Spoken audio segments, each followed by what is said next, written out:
Hello all. In this lecture, we will see the architecture of a DBMS system. So we will see centralized and client server architectures for DBMS software. Okay. So first we will see centralized DBMS architecture. So here in centralized DBMS architecture, it combines everything into a single system, including the DBMS software, the hardware, the application programs, all the user interfacing processing software. Everything will be connected to a single system. It will be in a single system. So this is a centralized system. So all the DBMS compilers, application programs, everything is included here. So we have the hardware here, we have the operating system, and all the software will be in a single system, and there will be different dumb terminals. So these will be dumb terminals which have only display and monitor, and this dumb terminals will be connected to this system through some network. So there will be some communication network will be there. So using that, we'll connect all this to a centralized system. So this way we can use this system. So here we have the hardware here, operating system, and all the softwares, application programs, all those things, text editors, DBMS, everything is inside this system only. So many people will be accessing the same system, centralized system, using the dumb terminals. That is, they will have some display monitors and some keyboard to do some interfaces and all. So this is a centralized architecture. So all the processing power is in this system. Then we'll see the client server architecture. Uh, then we in client server architecture we have the logical two-tier client server architecture. So this is a logical two-tier architecture. So we have different clients which are connected to a network, and we have specialized servers here. We have printer server here, we have file server here, DBMS server, web server, email server, like that. There will be different specialized servers, and all these servers are connected through to the clients through a network. So this is known as logical two-tier network. This is known as logical two-tier client server architecture. So there will be client and servers, two-tier, and they will be connected to network. And we have the specialized servers, and client machines provide the users with the appropriate interfaces. So here the client machines will have some interfaces. So interfaces will be just to access the servers. So all these servers can be accessed through those interfaces. Then clients may be diskless machines. So this client may be dumb machine. There won't be any disk storage capacity won't be there. Or it may be a personal computer. Or it may be workstations with disk. Or this client can be a server also. So it can be anything. So client can be anything in this case. So usually it may be in the earlier days it was dumb terminals. There won't be any disk or storage capacity and all. So in this way we can access the system. So this is known as logical two-tier client server architecture. So all the connected to the servers via some form of network. So there will be some communication network. Maybe it will be a LAN that will be used to connect all the servers to the clients. Now this is a physical two-tier client server architecture. So if you see this, we have this will the same thing. If you represent it the physically, it will be like this. So diskless client will be there, then another person is there, client with some disk capacity, some storage capacity is there, then we can use server also, and all this is connected to a communication through a communication network, and we have a server and a client system here also. So this might contain all the DBMS, everything will be there. So all the system will be connected to a single network. So anybody can access anything. So this is known as a two-tier architecture. Okay. Then we will see two-tier architecture, what all things are present in the two-tier client-server architecture for DBMS. So this will create a logical division between client and server. So it basically creates a logical division. Physically, it won't be divided. It will be a logical division between the client and server. and in the client side we will have the user interface and application programs. So the client side we will have this main thing is application program and also the user interface to interact with the server side. Then at the server side, there will be a query server or a transaction server. Query server, transaction server means we have to process the queries and also we need to process the transactions. So all those things will be done by the query server and transaction server. Then application programming interface will be there to access the server databases. In order to access the server databases, we require this application programming interface. We call it as API. So it will allow the client-side programs to call the DBMS. So API are actually client-side programs to call the DBMS. Okay. So using ODBC, that is Open Database Connectivity Standard, you might have heard about this word. So this stands for Open Database Connectivity Standard. So using this ODBC connectivity, this API can be connected to or interact with the system. And JDBC is used for Java programming access. So using this ODBC and JDBC, we can connect to the we can access the database servers. So this is the basic two-tier client-server architecture. So it separates logically. And in client side, we have this interface and application programs. At server side, there will be mainly a query server, a transaction processor server. These two functionalities should be present at the server side. Then we have an application programming interface. With this interface, the client will interact with the server side programs. So, and also we need to install appropriate client module and server module software for ODBC or JDBC. So this softwares need to be installed. At the server side, we require some specialized softwares like that. In the client side also, we require some softwares of ODBC and JDBC. So this should be connected. So we won't be studying much about this ODBC and JDBC all in this theory part. But when you do application, when you write application programs and all, we'll be using this JDBC, ODBC connectivity. So that's all about two-tier architecture. Then we have the three-tier architecture. Like that three-tier, and there are n-tier architectures also. So in three-tier architecture, we have in between intermediate layer also. In the previous case, we had only client and database server. But in the three-tier architecture, it is mainly used for web applications. It's mainly used for common web applications. So there's an intermediate layer. We call it as application server or web server. So this part is the actual three-tier architecture. So it will be a client and server, and between there is an application server or web server will be present in between them. So intermediate, we call it as intermediate layer, or middle tier, we call it as middle tier. Since it is a three-tier, we can call it as a middle tier.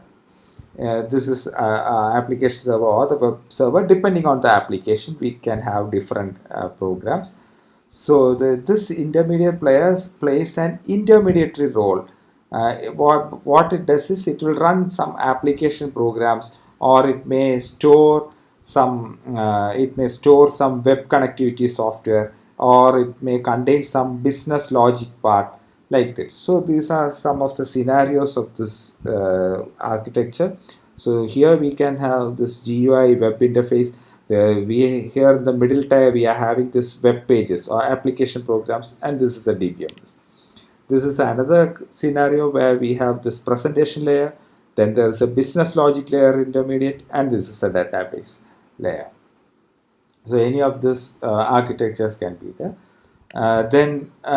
What it does is it actually enhances security, because the clients cannot directly access this database. So only through this web server they can access this database. So additional security mechanisms can be provided in the intermediate layer, so that data access, all those application rules, everything can be written in this layer also. So that will enhance the security of the system. Then this is three-tier architecture. Then there is n-tier architecture also. We can have this n-tier architecture, any layers, number of layers. Here since we have 3 layers, we call it as three-tier. There are n-tier where maybe 4 or 5 tier layered architectures are there. So what they do is the business logic layer, this business logic layer will be divided into multiple layers, so that programming will be transferred, or the different types of logic will be supported in different layers. If this logic, one type of logic will be in one layer, another type of logic will be in some other layer, like that they can split it into different layers. So it is mainly in ERP and all, enterprise resource planning softwares, then CRM, customer relationship management packers and all. We use a middle layer. Then there will be a front end module for client, and also there will be back end servers and all. So all those business logic layers, they might have other tiers also, 3 4 tier architectures also. Then encryption, decryption, all these facilities can also be provided in this web server or application server. So all these things can be added to enhance the security of this 3-tier architecture. Next, we will see a small topic on classification of database management system. So how can we classify this DBMS? There are different kinds of database management softwares. DBMS means the whole software, database management software systems. So that software. So how to classify that DBMS? So we can first classification is based on data models. So based on the data model on which the software is built. So if you take this Oracle, it may be a relational database. If you take some other DBMS, it might be using some other data model. So based on the data model in which it is using, we can split it into or classify it into different types. So there's relational data model. Most of the database are relational data model, and we call them SQL systems also, relational data model systems. And throughout this text we will be studying mainly about relational data model base. Then there is object data models, where there when object oriented programming came. Then we had object relational data model which was the combination of these two models. Then hierarchical model, this was a traditional model that was used, and also network data model. These were used in earlier days. Then we had nowadays we have big data systems, or we call it as NoSQL systems, not only SQL systems. So there are different SQL systems. We call them as key value storage systems also, key value storage systems. So in this kind of systems, we use different kinds of data models like document based data model, graph based data model, column based data model, then key value data models. Like this there are different data models that are used in their big data systems. So based on data models, we can classify into these different databases. Then this is under research, that is tree structured data model is there. Using this XML, some experimental DBMS are there using this tree structured data model. So we won't be studying all these things and all. We will be mainly concentrating on relational data model systems. And also in the last module, we will be learning about this NoSQL systems also. Then another classification, it is based on number of users. So how many users can access this system? That is single user systems, only where a single user can access the system, or multi-user system. This is majority of the DBMS fall into this multi-user DBMS. Then the third criteria, it is based on the number of sites over which the database is distributed. Where this DBMS is centralized, whether it is centralized or it is distributed over several locations. So we can have centralized versus distributed DBMS. So centralized and DBMS is there. So in centralized DBMS, all the data will be stored in a particular single computer site. Then that single centralized DBMS will be accessed by multiple users. Okay, but the whole database will be in a single location. In distributed database, the actual database and the DBMS software will be distributed over many sites or many locations, and we can access the database from through a network. So it will be massively distributed. There will be hundreds of sites. If you take Gmail, it is distributed everywhere. So there will be several servers located at several places. So the data will be distributed. And in distributed database, we can have this homogeneous DDBMS, homogeneous distributed database management system, and also heterogeneous database management system. So in homogeneous, what happens is all the sites, all the distributed sites will be having the same database software. And in heterogeneous system, in heterogeneous distributed system, can use different DBMS software at each site. So at each site, if you have five site distributed sites, five sites might be using different DBMS packages. So that's the difference between homogeneous and heterogeneous database systems.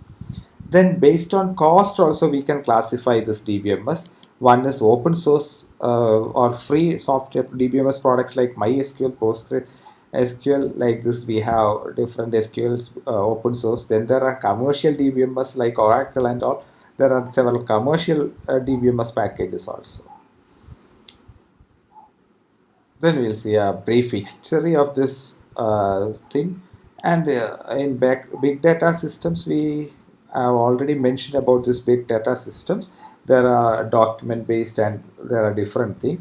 I'll simply tell what is this key value data model. So what it does is it uses a unique key for each value that is to be accessed. Then in document based data model, is based on JSON, that is JavaScript object notation thing. And what it does is it stores data as documents.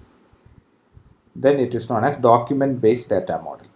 Then in graph based data model, objects here what we do is graph nodes, and they will be used to represent this objects, and there will be directed graph edges and all. So you might have studied in data structure about this graph data structure and all. So based on that, this thing. Then there is column based data model. There will be several number of columns clustered on different disk pages and all to for faster access and all. So we need not worry about all these things. We did not learn all these things now. So you have to see that these all belong to the big data type of systems. Then we'll see the history of data models. In history, we'll simply see the history just for your knowledge. You need not study all these things and all. So, network model came in, it was implemented Honeywell in 1964-65 for the IDS system.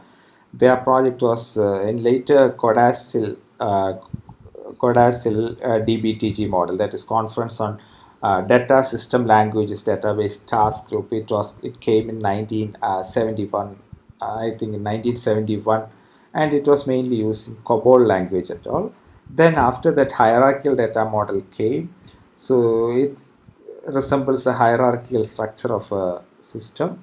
So it was earlier used, initially implemented by IBM and North American Rockwell around 1965, and it was almost used for 20 years. So this DML package, DML thing was used, developed was used for up to I think around till 1985 it was used. Then after that we had relational model which was proposed by 1970, and now still now we use this thing. This was actually proposed by EF Code in a research paper in 1970s, and first commercial system came in 1981-82, and all these commercial products like DB2, Oracle, MS, SQL Server, Sybase, Informix, all these DBMS are based on this relational data model. Then we have open source implementations also like MySQL and all comes under this relational model. Then later object-oriented data models came, which are used for object-oriented programming languages.